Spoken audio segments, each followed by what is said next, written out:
What's up, guys? Jay, MorninAfterKill, and goddamn, the Q&A came very close to not actually happening today.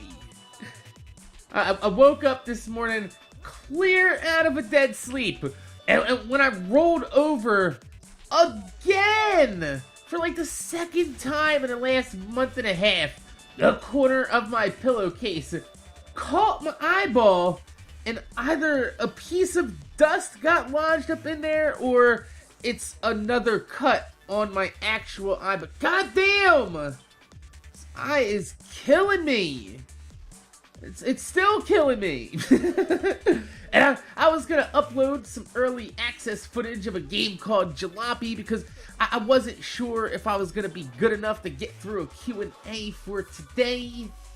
But I'm feeling a little bit better. My girlfriend's on the way out to buy me a silk pillowcase so I can stop cutting my goddamn fucking eyeball, because sometimes Mac falls asleep with his eyes open. So we're gonna go ahead and hold off on the Jalopy today. I'll probably upload that tomorrow in the morning and get you guys an afternoon video in the afternoon tomorrow. But how about we get into some of your Q's for that A's? But before we do, don't forget to leave your questions in the comment section down below.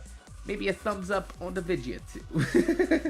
And maybe I'll be answering your question next week. But the first question for this week is gonna be from Ross Bolin, who wants to know if when I run into old friends and they ask what I do for a living, do I tell them that I'm a YouTuber?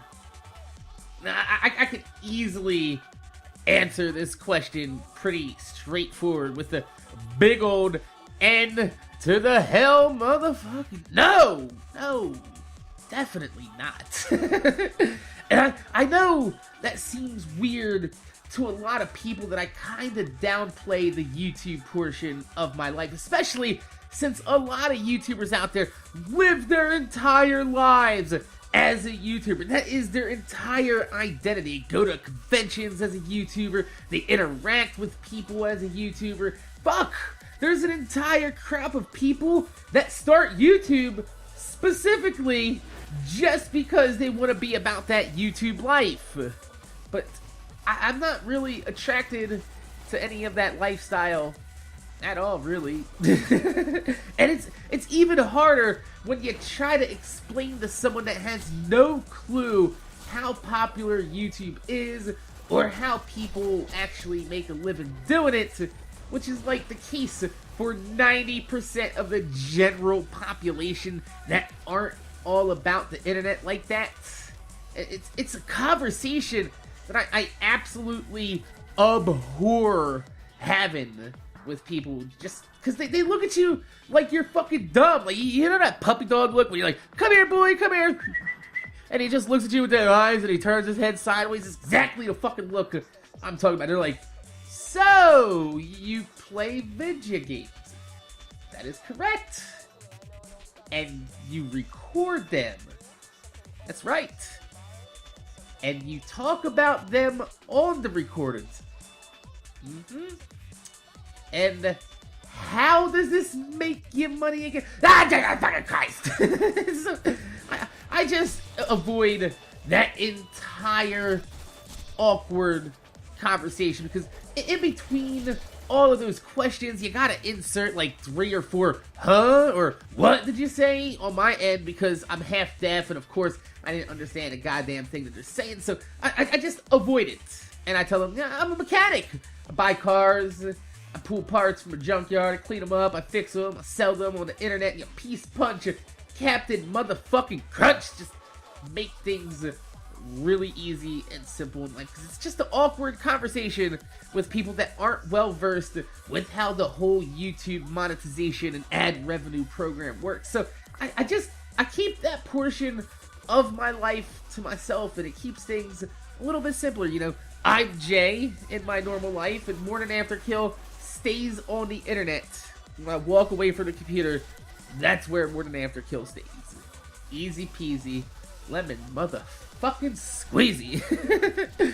And the next one comes from Dakota McAllister, who wants to know how do I think my son would have turned out if I raised him instead of my baby's mama? Terrible. Absolutely terrible. No, I'm just, just joking. I'm just joking. I want to get this straight with you guys, though. I talk a lot of shit about my baby's mom. Like, a lot of shit. Like that, remember dinosaurs in the Jurassic Park when the lady goes, oh, this dinosaur is sick, let's go ahead and see what's in his poo, and she goes elbow deep inside a large pile of shit. Yeah, I talk that size pile of shit about my baby's mama. I really don't like her much at all these days. Because as a person, I think that she's a miserable and insufferable human being to deal with. But that's also because she feels the same way about me, and we've had a lot of issues in the past, and I'd like to believe that she's not like that with everybody. But with that said, though, she's not typically a bad person, and she's done a pretty reasonably well job raising my son. Although, for a few years, there was a time when she was a little bit too overprotective, and she sheltered him a little bit, so he is a little bit young-minded for his age, but, you know, as he spends time with me, more of his friends, he's growing up, he's learning a bit more of how to act like a man and how a man should act, rather than, you know, being a little young-minded boy.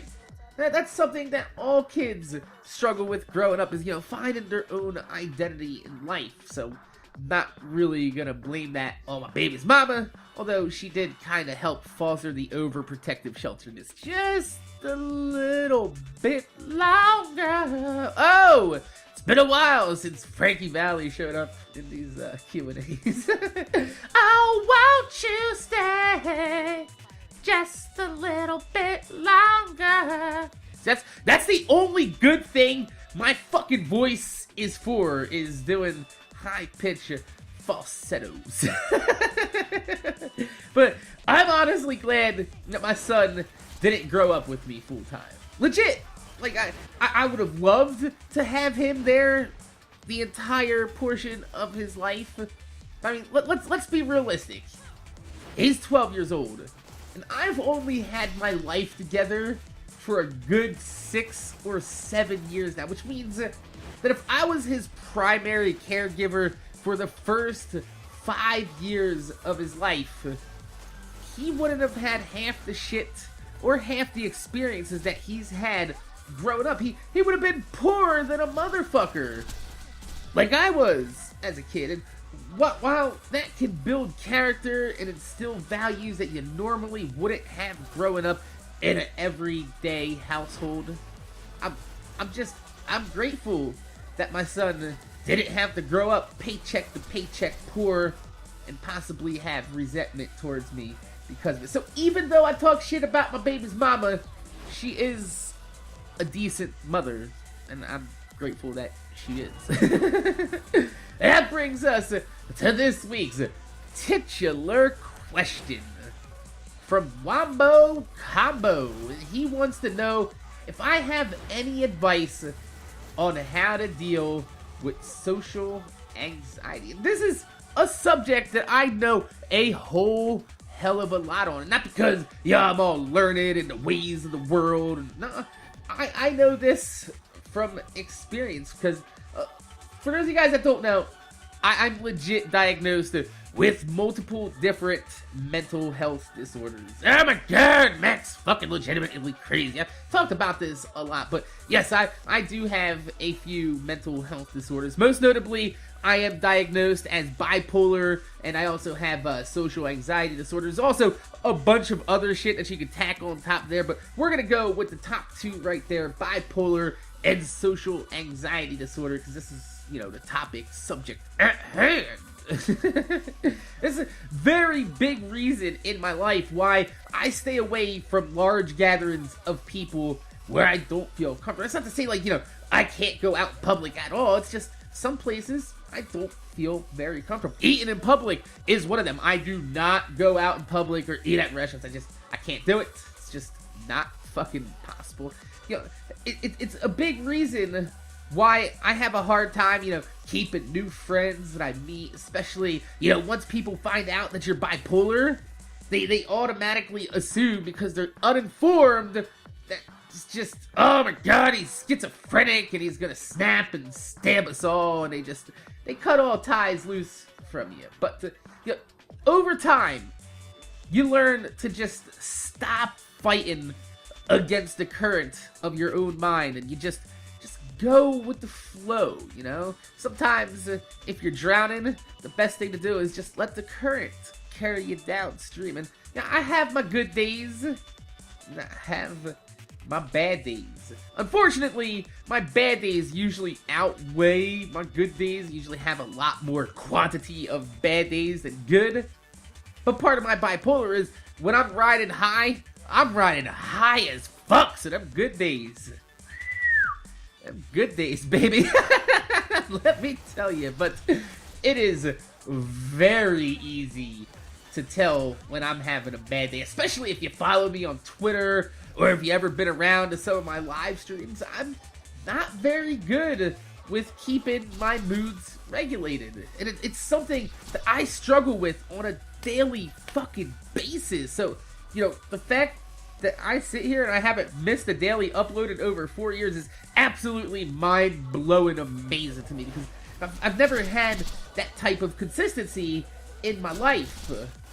But when it comes to social anxiety, that is a whole different ballgame from my bipolar mood swings. And I'm not exactly sure how to explain it to somebody that's never experienced it, but I guess the best way to explain it is to imagine going out in the public and you walk into a room. Say there's probably about 20 people in this room. As soon as you walk in there, your social anxiety automatically, boom, every single fucking person you see is now staring directly at you, whether they are or not. That does not matter. Your mind is perceiving that every single person in that room is looking at you, and if their eyes aren't fixated at you, they're looking at you through the peripherals, right? They notice you, alright? And when they're staring at you, they're looking at you dead in your eye contact the entire time, and you're aware of this. And not only are you aware of it, but now you start to feel self-conscious about yourself. Why are they looking at me? Do I look funny today? Is my dick hanging out? Why are you looking at me? And then you start to panic, and things start to go into slow motion from there when you're panicking, right? You start looking around and things just boom, pinging left to right. This person, that person, this person. And you can hear your own breathing, and you can hear your heart.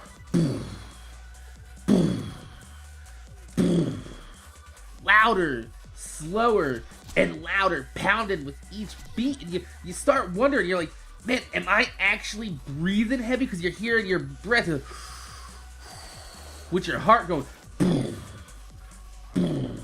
You're like, am I breathing heavy? Can they hear me breathing? Can you physically tell that I'm panicking, that I'm discomfort? Do you know something's wrong with me? Oh my god, is something wrong with me? Am I gonna die? Am I dying? I need to get the fuck out of here. That's what it's like being, with social anxiety disorder and being in an area where you're not comfortable when your social anxiety is triggering. Honestly, unless you get yourself on some sort of medication, you find medication out there that works for you, there's not much that you could do it for except prepare yourself for the social interactions that you're gonna go out. So if you're gonna go out on a daily basis, you need to analyze the different situations that you're gonna be in from day to day. One day, I might be feeling like myself, and I'm ready, willing, and able to face the day. I can go mingle in public with no problems. But there are other days where I need to mentally charge my social anxiety battery to prepare myself for the situations that I might encounter during that day. And not all situations are taxing in the same day. Some people in some situations in life will drain your mental batteries quicker than others. Some places you'll feel more comfortable in. Like if I go to a concert or an auto show, right? these are my people. This is my element. I can have a conversation with every single fucking person here, know what the fuck I'm talking about, know what the fuck to talk to them about, have common interests and grounds with each other, and it just makes social interaction so much easier that I can last longer in public without draining my social mental anxiety batteries all in one shot. There are other places, like say myself, would be like a video game convention or getting invited by Bungie to their studios to hang out with other YouTubers, and that's just completely out of my element. I feel out of place, like I stick out like a sore thumb or a green hat with an orange book. You feel like you don't belong, and it just might not be possible for you to deal with that interaction because you realize that you don't have enough capacity to charge enough juice in your social battery to get through something as mentally taxing as an event like that where you're uncomfortable. And, over time in life, you'll get better with recognizing what situations you're comfortable in, how much it's going to tax your mental battery, and which situations that you should probably avoid because it'll drain your mental battery way too fast. But you also do need an emergency net in case you get caught in a situation that you weren't prepared for. This actually happened a few weeks back when I went to the mall with my girlfriend to pick up the Air More Up-Tempo Scottie Pippen Fat Air OGs. I made a video on that where I went to the Cherry Hill Mall. I have no problem going to stores. I love going to shoe stores especially. But this was a Saturday at a mall that I'm unfamiliar with, at a mall that I've never been to before in my life. So I didn't know how to prepare for this mall. I didn't know what it looks like on the inside. I didn't know which, I guess, path I'm taking through the mall that's going to be the fastest to get to the store, in and out to get my shoes. I wasn't prepared for it. And as you can see in the video that I posted, that mall was crowded to hell. Wall-to-wall people. And I was just mentally taxed the entire time. And on the way out of the mall, after I picked up my shoes, I ended up having a full-blown panic attack from the sheer amount of people that was just walking through the mall, and they're bumping into me, touching me. I cannot stand to be touched by other people. I don't like it at all, especially by people that I don't know. Like, even to this day, I can't really stand having my girlfriend touch my face, or I can't sit there holding hands or hugging on the couch. Like, don't get me wrong. When it's time to get down, it's time to get down. It's time to do some touching, time to do some rubbing, time to do some bumping and grinding. 'Cause I don't see nothing wrong with a little bump and grind. But, just casually touching and holding hands and things, it's not for me at all. But my emergency net for me is that I keep a pocket full of almonds. In case I find myself having a full-blown panic attack. Because not only do almonds naturally help with common anxiety, but an interesting phenomenon of humans is that when we're chewing and we're swallowing, we're eating, our mind automatically releases endorphins that calm your body down, since your body thinks that you're eating. And to the human mind, if you're eating, you're safe. Because in nature, it's instinct for animals not to eat when they're in danger. So your mind tells you, like, oh, you're fine. You're chewing, you're eating, you're swallowing. Calm the fuck down. So I always keep a pocket full of almonds everywhere I go as an emergency safety net. And it also has the added bonus of when I'm out in public and my girlfriend sees me start digging in my pockets and start chewing on an almond, she knows it's time to hurry the fuck up and get going because my anxiety is creeping up on me, my mental battery is getting taxed, and it's just time to get to the fucking go. So, my name is Jay, MorninAfterKill. I want to thank you guys for watching. Make sure you guys rate, comment, subscribe. If you could leave a thumbs up on the video, I'd highly appreciate it because it gives me motivation to make more videos for you motherfuckers to watch my motherfucking videos. But don't forget to leave your questions in the comment section down below for next week, because, as always, this is a subscriber-driven series.